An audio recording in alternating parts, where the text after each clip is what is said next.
Bonjour, alors aujourd'hui je vais vous présenter un troisième livre pour arrêter de fumer qui s'appelle Arrêter définitivement de fumer, 50 conseils pour atteindre son objectif. Alors, je tiens à préciser qu'il traite également de la cigarette électronique.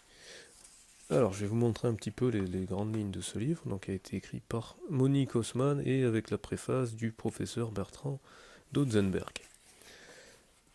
Alors, comment est organisé ce livre? Dans le premier chapitre, ils expliquent comment est-ce qu'on devient fumeur et pourquoi comment vous êtes devenu fumeur et pourquoi vous le restez. Donc, l'industrie du tabac qui tire les ficelles, etc., le rôle ambigu des autorités politiques, comment êtes-vous devenu fumeur, 24 heures de votre vie de fumeur. Ensuite, dans le chapitre 2, les bonnes raisons pour arrêter de fumer, il vous explique véritablement les méfaits du tabac, notamment le fait que ce soit mauvais pour la santé des fumeurs, mais que ce soit aussi mauvais pour la santé des non-fumeurs qui sont dans l'entourage des fumeurs, notamment en dehors des problèmes de santé au niveau sanitaire, j'allais dire direct, physique, il y a aussi les problèmes de santé publique, au niveau de l'argent que ça vous coûte et l'argent que ça coûte à la société. Et que finalement, comprenez bien que dans cette histoire, c'est uniquement les vendeurs de cigarettes qui gagnent de l'argent. Les effets du tabagisme sur la sexualité masculine, les risques spécifiques chez les femmes, la femme enceinte sans bébé, bon ça c'était évident en cas d'opération, les effets du tabagisme sur l'esthétique, les dangers du tabagisme passif et ultra passif. Fumer vous coûte cher et coûte cher à la société, donc c'est ce que je vous disais. Donc après le chapitre 3, les motivations, donc la motivation, véritable moteur du désir d'arrêt. À l'origine du conflit du fumeur, les trois cerveaux, la résolution du conflit grâce à l'intervention de votre troisième cerveau, peut-on essayer d'arrêter de fumer même si l'on n'en a pas vraiment envie? Comment aider votre enfant à ne pas devenir fumeur ou à arrêter? Chapitre 4. Les idées reçues sur le tabagisme. Je crains de prendre du poids en arrêtant de fumer. Je fume pour surmonter mon stress. Le tabac à rouler est moins dangereux que les cigarettes manufacturées. Donc je précise que là c'est la liste des idées reçues. D'accord? Fumer la pipe ou le cigare, c'est moins grave pour la santé. Les filtres protègent le fumeur, les cigarettes légères sont moins toxiques que les autres. Si je fume un peu, j'évite les maladies les plus graves. La chicha, ce n'est pas du tabac, le joint est moins nocif que la cigarette. En fumant un patch, je risque une crise cardiaque, je fais du sport pour compenser les nuisances du tabac, les addictifs dans la cigarette. Les additifs dans la cigarette ne sont pas si nocifs, une radio régulière des poumons permet de savoir si l'on est en bon état. Bon, et ensuite, chapitre 5, c'est la partie la plus intéressante, comment arrêter de fumer, qu'est-ce que l'arrêt du tabagisme, faites-vous aider par un professionnel, testez vos dépendances à la cigarette, quel rythme d'arrêt privilégier, quels sont les traitements les plus efficaces et reconnus par le corps médical, les substituts nicotiniques, quelle substitution nicotinique choisir, les médicaments prescrits dans l'arrêt du tabac. Faites face aux réflexes et aux rites avec les thérapies comportementales et cognitives. Comment oublier vos cigarettes? Et ça continue. Vous allez gagner la cigarette électronique, une solution ou un piège. La réglementation en matière de vente de produits à fumer. Les méthodes placebo d'aide à l'arrêt sont-elles efficaces? Identifier les situations à risque pour y faire face. Le tabagisme, une maladie chronique comme les autres. Bref.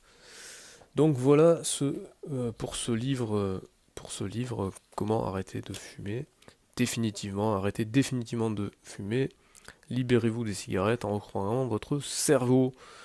Donc comme vous pouvez le voir, 50 conseils, 6 tests et QCM, la vérité sur la cigarette électronique, etc. etc. Donc qui a écrit ce livre? Donc Monique Haussmann, tabacologue et psychologue, elle est spécialiste des sujets liés au tabac, de la dépendance auprès de l'OFT, l'Office français de prévention du tabagisme. Donc vous voyez ici le site internet tabac-info-service.fr et vous voyez sa page Facebook arrêtez de fumer.solar. Et le professeur Bertrand Donzenberg qui est tabacologue reconnu, etc., etc. Donc vous voyez le prix, il fait moins de 7 euros. Bref, c'est moins que le prix d'un paquet de cigarettes. Donc, avant d'acheter votre prochain paquet, dites-vous que peut-être que ce serait plus intelligent d'acheter ce livre-là. Alors, juste une petite remarque, parce que j'ai demandé encore dans la rue Et c'était hier, à Montrouge d'ailleurs. Et c'était des gens en tout cas en costume. Alors je sais pas quel métier ils faisaient, mais c'était des métiers de bureautique. J'ai eu trois personnes. Une personne seule d'abord, qui m'a dit c'est mon plaisir. Je lui ai dit oui, mais vous savez que vous tuez la santé, etc. Elle m'a dit ouais, mais c'est mon plaisir. Et j'ai fait mais imaginez que vous auriez une méthode miracle qui vous permettrait d'arrêter sans aucun effort. Elle m'a dit non, mais je continuerai à fumer quand même, c'est mon plaisir. Donc là, je me dis, il y a des gens, ils n'ont pas de cerveau. Après, je suis arrivé, j'ai vu un groupe. Ils m'ont dit, ouais, mais sinon, on n'aurait pas on descendrait pas pour faire la pause cigarette. J'ai dit, oui, mais si c'est pour faire une pause, vous pouvez choisir de faire une pause sans fumer une cigarette. Vous pouvez faire une pause juste pour prendre l'air, ou juste pour discuter avec des gens, ou juste pour aller boire un café, ou pour aller prendre une bouteille d'eau, ou j'en sais rien. Et bien là, ils m'ont dit, bah non, non, non. Donc, en fait, bref, ça rentrait même pas dans leur schéma mental qu'ils pouvaient vivre dans un monde où ils ne fumeraient pas. Et ensuite, là, j'ai trouvé un groupe de deux personnes qui avaient l'air d'être un peu plus âgées, donc un peu plus les cadres ou les chefs ou quelque chose comme ça. Et il y en a un d'entre eux qui était très honnête. J'aurais d'abord posé la question, est-ce que vous êtes rationnel? Et le mec m'a répondu que non. Et donc après, quand je lui ai demandé si ça l'intéressait de connaître une méthode pour arrêter de fumer, il m'a dit non. Donc au moins, c'est quelqu'un qui était cohérent avec lui-même. Donc moi, voilà ce que j'aimerais dire. J'aimerais dire la chose suivante. Mon but, c'est pas de dire les fumeurs sont des crétins et les non-fumeurs sont des gens intelligents, etc. C'est pas du tout ça le propos. Le propos, c'est de dire qu'on est en 2016, qu'on a Internet, on a YouTube, on a accès à énormément de connaissances, on a accès à énormément de livres, on a accès à énormément d'articles, on a accès à énormément de moyens de vérifier les sources, donc de vérifier que les gens qui disent des choses, ben, ça peut être appuyé ou au contraire c'est de la fumisterie.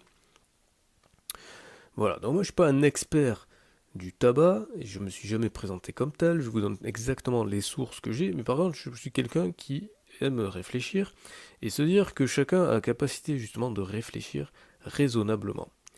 Donc de deux choses l'une.